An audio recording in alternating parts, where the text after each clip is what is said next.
Hello students, आपण बघणार आहोत आता थर्ड युनिटमधलं second part, that is shear strength of soil. पहिला पार्ट आपण बघितला होता परमिॲबिलिटी.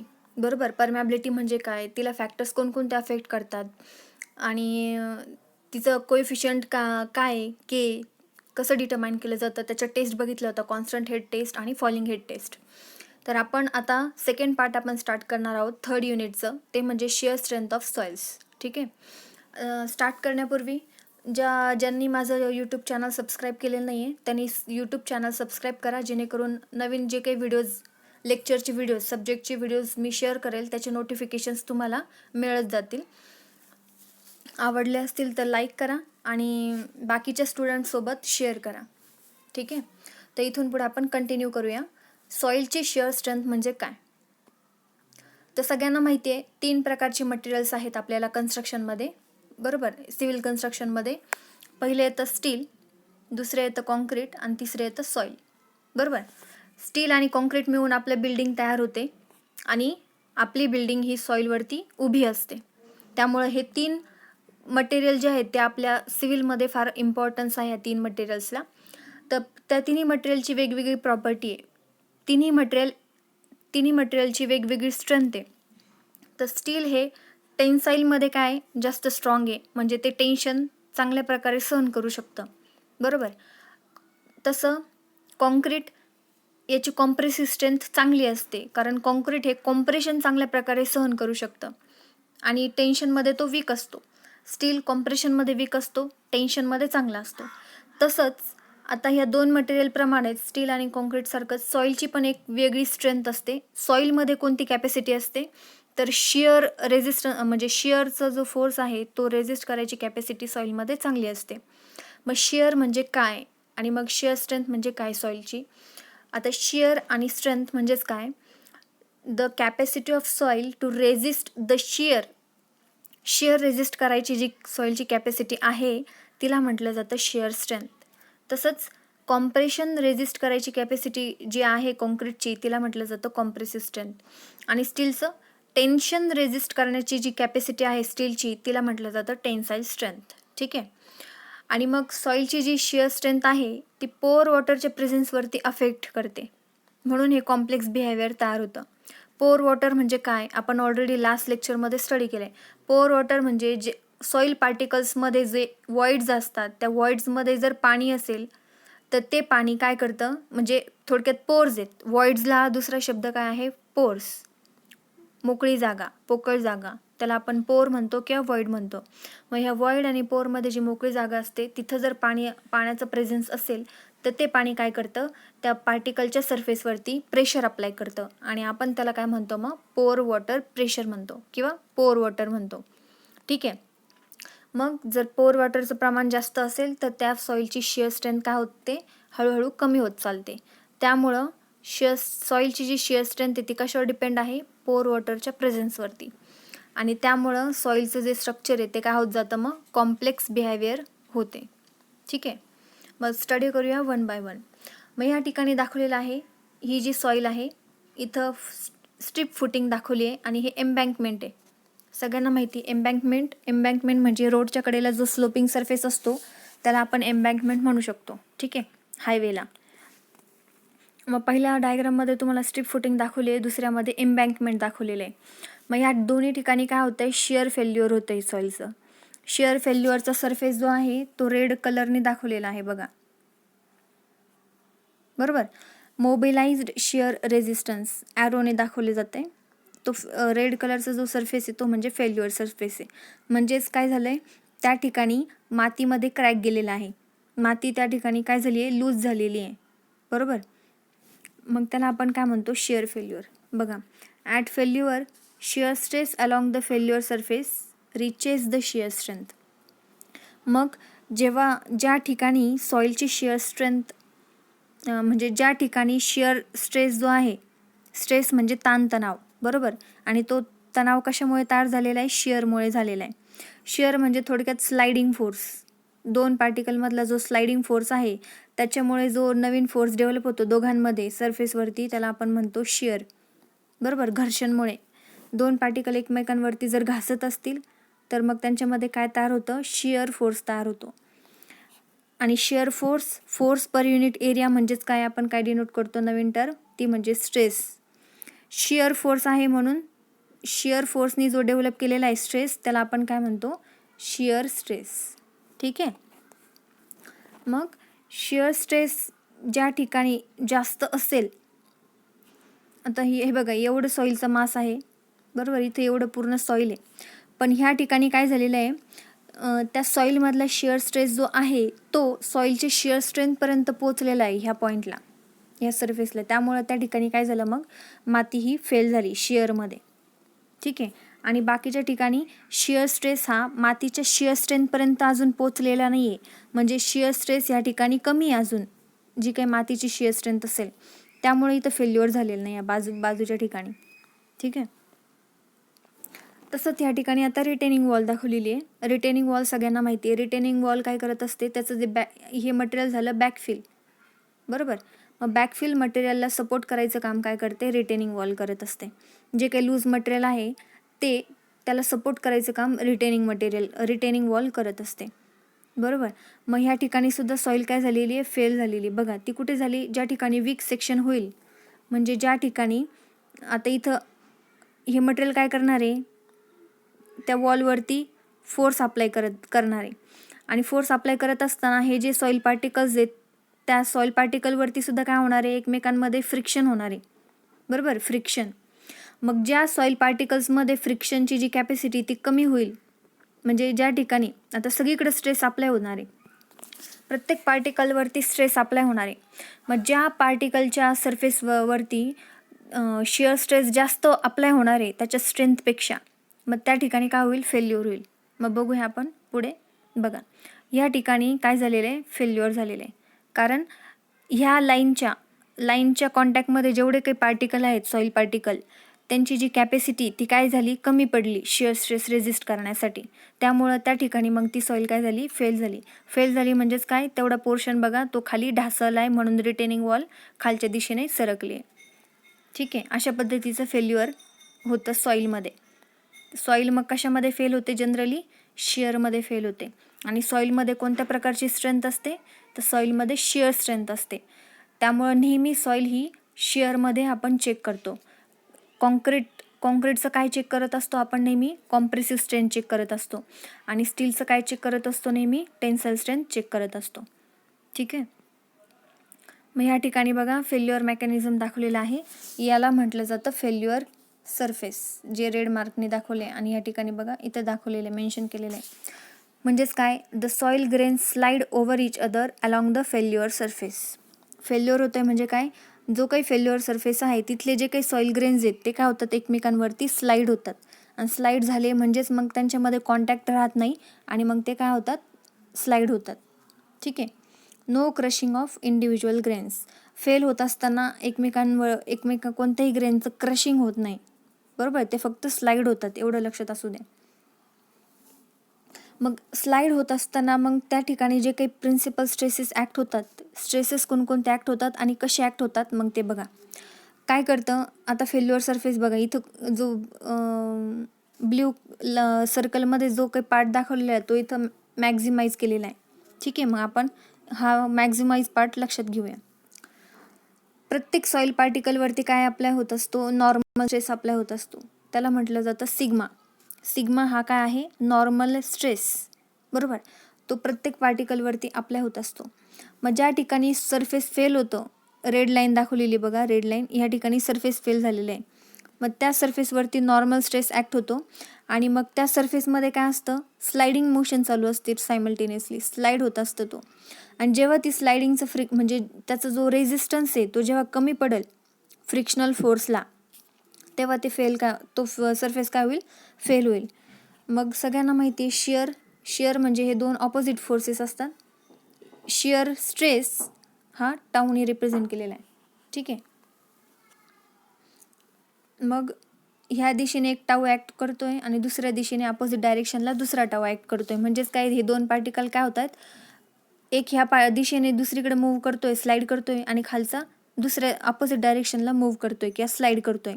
मग जेव्हा दोन पार्टिकलमधलं एकाची कॅपॅसिटी जोपर्यंत त्या दोघांची कॅपॅसिटी इक्वल आहे तोपर्यंत ते स्लाईड होणार नाही, किंवा कमी असतील एकमेकांची. सपोज जोपर्यंत हे दोघांचं शिअर स्ट्रेस इक्वल असेल तोपर्यंत ते एकमेकांवरती स्लाईड होणार नाही.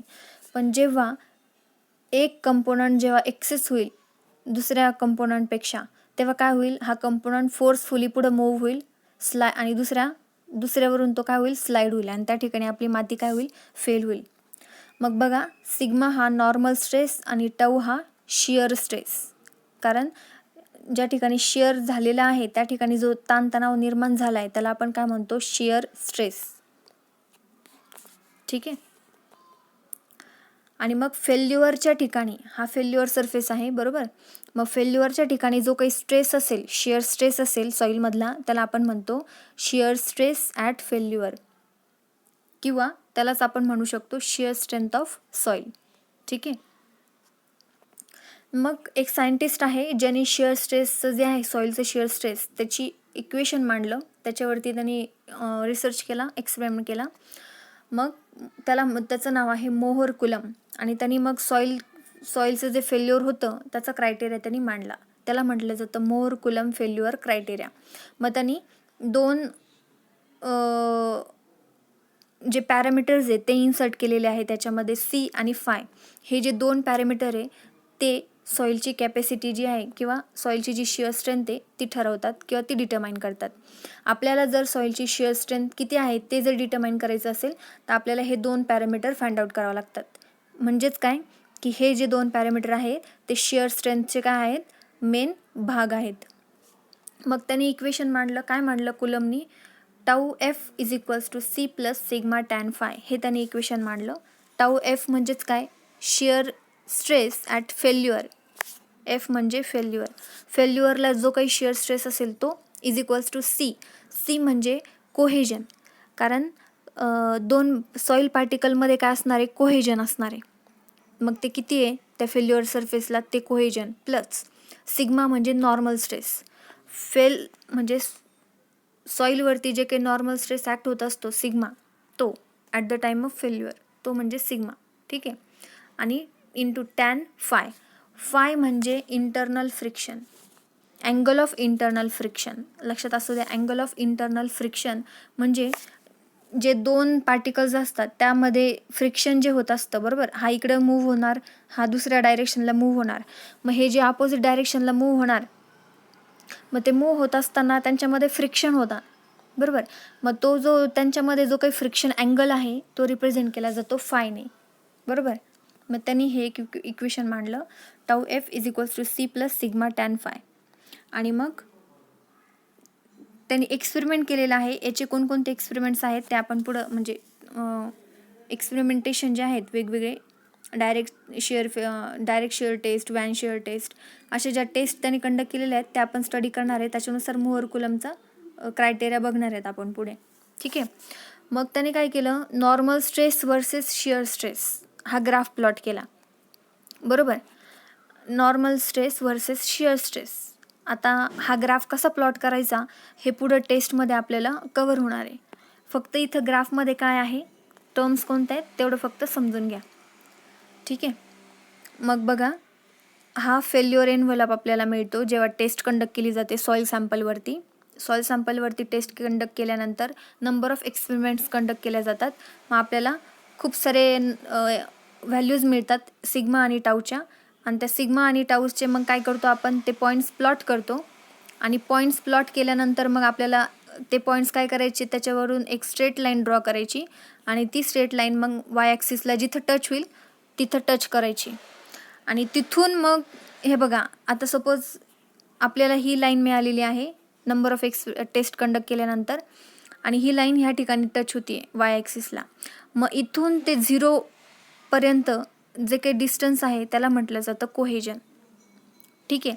जर आपली लाईन एक्सपेरिमेंट कंडक्ट केल्यानंतर जर ती 0पासून जर स्टार्ट झाली, ओरिजिनपासून, याचा अर्थ सीची व्हॅल्यू झाली 0, म्हणजे त्या मातीमध्ये कोहेजन काय आहे, 0 आहे असं समजून घ्यायचं. ठीक आहे. मग त्या मातीमध्ये किंवा त्या सॉईल पार्टिकलमध्ये जेवढं कोहेजन असेल तशा पद्धतीचं आपल्याला काय मिळणार, एन्व्हलप मिळणार. इथून स्टार्ट होईल, इथून स्टार्ट होईल, इथून स्टार्ट होईल, मग ते कशावर डिपेंड असणार, त्या सॉईल सॅम्पलच्या पार्टिकल्सवरती, म्हणजे त्या पार्टिकलचं कोहेजन किती आहे त्याच्यानुसार आपल्याला तसं एन्व्हलप मिळेल, फेल्युअर एन्व्हलप. ठीक आहे. आणि मग ही जी लाईन आहे ती होरिझोंटलला किती अँगल करते, तो अँगल म्हणजेच काय असतो आपला अँगल ऑफ फ्रिक्शन किंवा इंटरनल फ्रिक्शन अँगल. ठीक आहे. आणि तो आपण मग ग्राफच्या साहाय्याने फाय आपण कॅल्क्युलेट करू शकतो. ठीक आहे.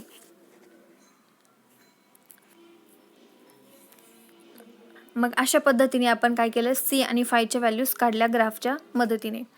आता हे याचं एक्सपेरिमेंट जे आहे ते आपण पुढे करणार आहोत. ठीक आहे.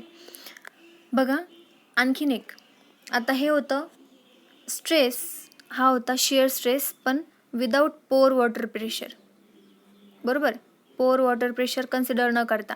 म्हणजेच थोडक्यात माती आहे, सॉईल माती आहे, त्या सॉईलच्या मातीमध्ये कुठल्याही प्रकारचं पाण्याचं प्रेझेन्स नाही आहे, पोर वॉटर नाही आहे. त्यावेळेस मग हे इक्वेशन झालं tau F is equals to C plus sigma tan phi. पण जेव्हा सॉईलमध्ये जेव्हा पोर वॉटर प्रेझेंट असेल तेव्हा काय करणार, ते पोर वॉटर सॉईलवरती एक प्रकारचं प्रेशर अप्लाय करणार. मग प्रेशर अप्लाय केल्यानंतर मग तिचा जो काही नॉर्मल स्ट्रेस आहे त्याला हा बघा, हा नॉर्मल स्ट्रेस आहे जेव्हा पोर वॉटर नसेल, आणि यू म्हणजे पोर वॉटर प्रेशर.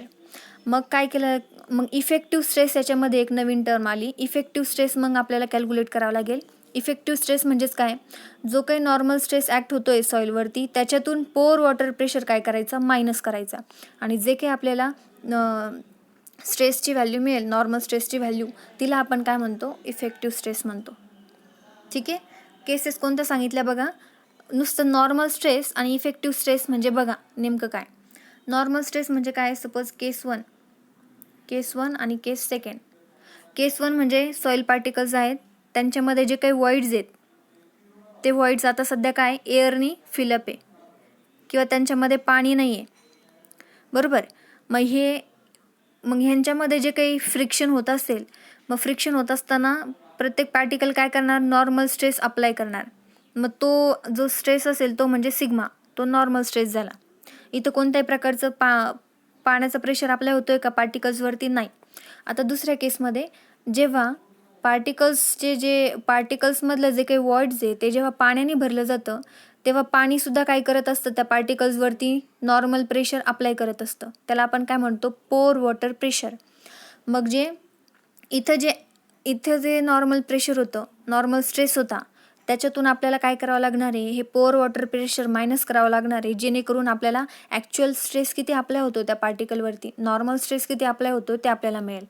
आणि मग तेच म्हणजेच काय आपल्याला ह्या केसमध्ये इफेक्टिव्ह स्ट्रेस, त्याला डिनोट केलं जातं सिग्मा डॅशने. आणि मग त्याला कसं लिहिणार, सिग्मा डॅश आपण कसा काढणार, सिग्मा मायनस यू म्हणजे पोर वॉटर प्रेशर. ठीक आहे. मग त्याच्यासाठी पुन्हा मोर कुलम्सचं इक्वेशन कसं होतं आहे, टाऊ एफ म्हणजे shear stress at the failure is equals to C dash म्हणजे इफेक्टिव्ह कोहेजन. आता अगोदर नुसतं कोहेजन होतं कारण अगोदर नॉर्मल स्ट्रेस होता, आता नॉर्मल स्ट्रेसचं काय झालं आहे, आपण इफेक्टिव्ह स्ट्रेसमध्ये कन्व्हर्जन झालं आहे पोर वॉटरमुळे. ठीक आहे. पोर वॉटर आपण त्याच्यातून मायनस केले जेव्हा पोर वॉटर असेल तेव्हा. मग इफेक्टिव्ह स्ट्रेस झाला आहे त्याच्यामुळं कोहेजनसुद्धा काय झालं, इफेक्टिव्ह कोहेजन, त्याला डिनोट केलं आपण सी डॅशने. प्लस सिग्मा डॅश म्हणजेच काय, effective stress into tan phi dash म्हणजेच काय, मग आता हा सुद्धा काय असणार, इंटरनल अँगल ऑफ फ्रिक्शनसुद्धा काय असणार, इफेक्टिव्ह असणार, इफेक्टिव्ह फ्रिक्शन अँगल.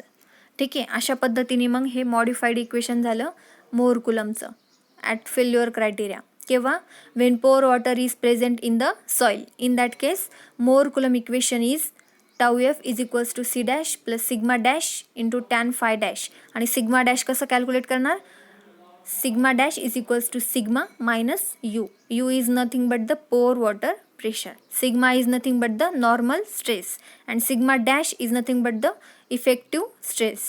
ठीक आहे, किंवा इफेक्टिव्ह नॉर्मल स्ट्रेस.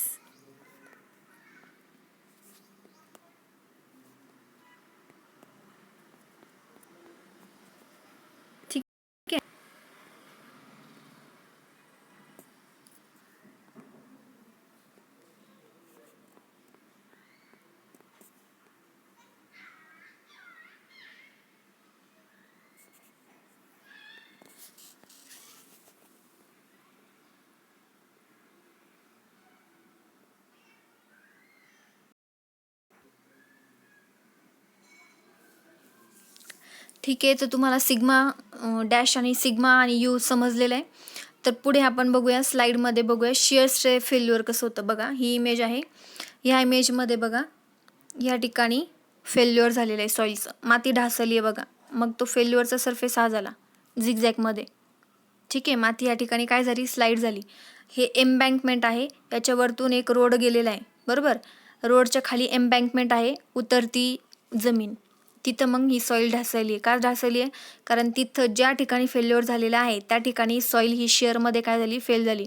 तिची शेअर स्ट्रेंथ काय झाली, तिची जेवढी शेअर स्ट्रेंथ होती त्याच्यापेक्षा त्या ठिकाणी काय झाला, शेअर स्ट्रेस वाढला. त्यामुळं सॉईल काय झाली, मग त्या ठिकाणी फेल झाली.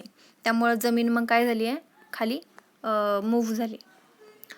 ह्या ठिकाणी बघा, जवळून आपल्याला दिसते फेल्युअर, शेअर फेल्युअर सॉईलचं. मग हे बघा, ह्या ठिकाणी डायग्रामॅटिकली तुम्हाला दिसते.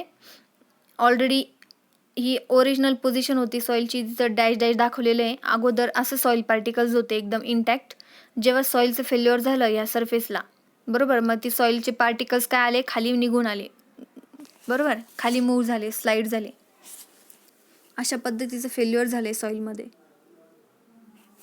मग हे कशामुळे होतं, कारण आता हा सपोज सॉईलचा पार्टिकल आहे, मग त्या सॉईलच्या पार्टिकलवरती काय होत असतं, नॉर्मल फोर्स ॲक्ट होत असतो. नॉर्मल फोर्स म्हणजे एन, आणि त्याच्यासोबतच शेअर फोर्ससुद्धा ॲक्ट होत असतो. शेअर फोर्स म्हणजे स्लायडिंग फोर्स. आणि हा फेल्युअर प्लेन आहे बरोबर. जर हा शेअर फोर्स जर वाढला नॉर्मल फोर्सपेक्षा, कारण काय, नॉर्मल फोर्स काय करणार आहे, ह्या ब्लॉकला ह्या इकडं मूव्ह करणार आहे बरोबर. आणि नॉर्मल फोर्समुळे काय होणार आहे, हा ब्लॉक फेल्युअरच्या कॉन्टॅक्टमध्ये दाबून राहणार आहे बरोबर. जोपर्यंत नॉर्मल फोर्स हा जास्त आहे शेअर फोर्सपेक्षा, तोपर्यंत हा ब्लॉक मूव्ह होणार नाही. आणि जेव्हा नॉर्मल फोर्स हा कमी होईल, कशापेक्षा, शेअर फोर्सपेक्षा, जेव्हा शेअर फोर्स जास्त वाढेल तेव्हा काय होईल, मग ब्लॉक हा स्लाईड होईल. आणि ब्लॉक स्लाईड झाला म्हणजेच काय होतं आहे, सॉलिड पार्टिकल किंवा सॉईल पार्टिकल्स काय होत आहेत, मूव्ह होत आहेत, स्लाईड होत आहेत. आणि सॉलिड पार्टिकल्स स्लाईड झाले म्हणजेच काय होते, मग सॉईलचं फेल्युअर होतं आहे. अशा पद्धतीने काय होतं, स्लायडिंग फ्रिक्शन किंवा स्लायडिंग फेल्युअर होतं सॉईल पार्टिकल्सचं बरोबर. हे बघा, इथं बघा, सेम फिनॉमिनॉन पार्टिकल्सच्या रूपात दाखवलेले आहे. इरेग्युलर पार्टिकल्स आहेत बरोबर, राऊंडेड पार्टिकल्स नाहीत आपले सॉईलचे पार्टिकल्स. सॉईलचे पार्टिकल्स कसे, तिथं इरेग्युलर शेपचे. आणि इरेग्युलर शेपमुळे काय होतं, त्या दोन पार्टिकलमध्ये फ्रिक्शन तयार होतं. फ्रिक्शन म्हणजे एकमेकांमध्ये ते अडकले जातात बरोबर. दोन सॉईल पार्टिकल्स ते अडकल्यामुळे काय होतं, मग एक जरी दुसऱ्या डायरेक्शनला मूव्ह होत असेल आणि पहिल्या तिसऱ्या म्हणजे सपोज हा इकडच्या डायरेक्शनला मूव्ह होत आहे, सॉरी इकडच्या नाही, इकडे बघूया आपण. असं सपोज असं आहे, हा होतोय इकडच्या डायरेक्शनला मूव्ह, दुसरा होतोय इकडच्या डायरेक्शनला मूव्ह. मग ह्या इंटरनल त्यांचं जे आहे ग्रॅन्युलर स्ट्रक्चरमुळे जो काय झालेलं आहे, लॉक झालेले आहे एकमेकांमध्ये, तर ते काय होणार, मूव्ह होऊ देणार नाही एकमेकांना. पण जेव्हा हा जो फोर्स जास्त होईल ह्या नॉर्मल फोर्सपेक्षा बरोबर, जेव्हा शेअर फोर्स हा जास्त वाढेल ह्या नॉर्मल फोर्सपेक्षा, जो प्रत्येक पार्टिकलवरती अप्लाय होतोय बरोबर, मग तेव्हा काय होणार, हा पुढं ढकलला जाणार, स्लाईड होईल. हा ग्रेन पुढं ढकलला जाईल आणि हा पुढे ढकलला जाईल. त्यामुळे काय होईल, मग त्या दोघांमध्ये बॉन्डिंग राहणार नाही आणि मग आपली सॉईल काय होईल, फेल होईल. सेम ह्या ठिकाणी दाखवले बघा, स्लायडिंग फोर्स असा ॲक्ट होतोय आणि पार्टिकलवरती नॉर्मल फोर्स ॲक्ट होतोय. मग जेव्हा स्लायडिंग फोर्स जास्त होईल तेव्हा काय होईल, हे चार पार्टिकल्स जे आहे सॉईलचे ते स्लाईड होतील. पुढच्या स्लाईडमध्ये दाखवले बघा. बघा, अशा पद्धतीने काय झालंय, ते चार पार्टिकल्स काय झाले, पुढे सरकले गेले. आणि मग आपलं फेल्युअर कुठं झालं, या पार्टिकलच्या सरफेसला. या ठिकाणी आपलं फेल्युअर प्लेन आपल्याला मिळाला. ठीक आहे. मग मी मागे सांगितलं होतं normal stress versus shear stress. Experiment conduct केल्यानंतर सपोज इथं 3 टेस्ट घेतलेल्या आहेत, त्यामुळे 3 व्हॅल्यूज मिळाल्या नॉर्मल स्ट्रेस आणि शिअर स्ट्रेसच्या. त्या व्हॅल्यूज पुट केल्यानंतर आपण काय करायचं, त्या जे पॉईंट्स आहेत ते काय करायचे, प्लॉट करायचे. प्लॉट केल्यानंतर आपल्याला फेल्युअर एन्व्हलप मिळतो. एन्व्हलप म्हणजेच जी लाईन मिळते तिला आपण काय म्हणतो, फेल्युअर एन्व्हलप म्हणतो. मग ती लाईन वाय ॲक्सिसला ज्या ठिकाणी टच होईल त्याच्यावरून आपल्याला सी आणि फायची व्हॅल्यू मिळते. आता हे जे फेल्युअर एन्व्हलप आहे ते वाय ॲक्सिसला डायरेक्ट ओरिजिनला टच झालेलं आहे, म्हणून सीची व्हॅल्यू काय झाली या ठिकाणी 0. आणि फाय मग जो काय आपण मोजू हे घेतल्यानंतर अँगलने तो आपल्याला इंटरनल फ्रिक्शन काय होईल, मिळून जाईल. ठीक आहे. आणि मग सी आणि फायनुसार सॉईलचे पुन्हा टाईप्स पडतात, ते आपण पुढे नेक्स्ट लेक्चरमध्ये स्टडी करणार आहोत. ठीक आहे. तर आजच्या लेक्चरला एवढंच. What is mean by shear stress, what is mean by normal stress, what is mean by shear, आणि सॉईल कसं शिअरमध्ये फेल होते स्लायडिंगने, बरोबर. कोहेजन म्हणजे काय आणि इंटरनल फ्रिक्शन म्हणजे काय, सी म्हणजे काय, फाय म्हणजे काय, टाऊ एफ म्हणजे काय, सिग्मा म्हणजे काय, सिग्मा डॅश म्हणजे काय, म्हणजेच इफेक्टिव्ह स्ट्रेस. ठीक आहे. हे व्यवस्थित जे पॉईंट्स आहेत ते व्यवस्थित लक्षात ठेवा. पुढच्या लेक्चरमध्ये आपण कंटिन्यू करणार आहोत. थँक्यू.